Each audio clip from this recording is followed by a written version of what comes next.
చల్ మ్యాగీ అమ్ముకొని బతుకుతా నేను అని చెప్పి హిమాలయకు పోయి 1 డే బిజినెస్ ఎక్స్పెరిమెంట్ లాగా మ్యాగీ అమ్ముతూ 21,000 రూపీస్ అయితే రెవెన్యూ జనరేట్ చేశాడంట ఈ అబ్బాయి.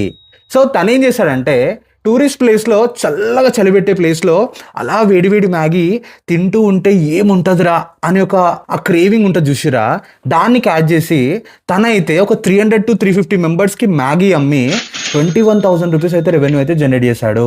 సో బేసిక్గా తన బిజినెస్ ఇన్వెస్ట్మెంట్ వచ్చేసరికి మ్యాగీస్, చీజ్, ట్రాన్స్పోర్ట్, డిస్పోజల్ పైన మాత్రమే ఇన్వెస్ట్ చేసి మిగతా లైక్ టేబుల్ కానీ, గ్యాస్ సిలిండర్ కానీ, గ్యాస్ స్టవ్ కానీ వాటిని అయితే తన దగ్గర నుంచి అయితే తెచ్చుకొని పెట్టుకున్నాడు. అది కూడా ఇక్కడ హిమాలయాలో చలి పెడుతుంటే.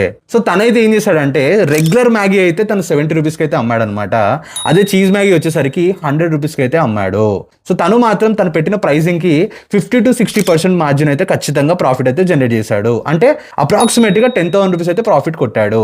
ఒకవేళ మీరు కూడా ఏదైనా బిజినెస్ చేయాలనుకుంటే దడేలు మనీ ఒక 5-6 లక్షలు 10 లక్షలు ఇన్వెస్ట్ చేయకుండా మీరు ఏం చేయొచ్చు, మీరు ఏదైనా ప్రోడక్ట్ అమ్మాలనుకుంటే అది ఎక్కడ బాగా సెల్ అవుతుందో చూసుకొని ప్లేస్ చూసుకొని అక్కడ పెట్టి ఎక్స్పెరిమెంట్ చేసిన తర్వాత ఒకవేళ నిజంగా వర్కౌట్ అవుతుంది, మన ప్రోడక్ట్ కొంటున్నారంటే పెద్ద ఎత్తున ఇన్వెస్ట్మెంట్ చేసి బిజినెస్ చేయడం చాలా బెటర్. ఎవరైతే మీ ఫ్రెండ్స్లో బాగా మ్యాగీ చేసే వాళ్ళు ఉంటారో వాళ్ళకి ఫార్వర్డ్ చేయి. ఒకవేళ నీకు ఈ బిజినెస్ ఐడియా నచ్చితే సేవ్ చేసుకో. అండ్ ఇలాంటి బిజినెస్ ఐడియాస్ కోసం మన పేజ్ని ఫాలో అవ్వట్టు. All the best, bye.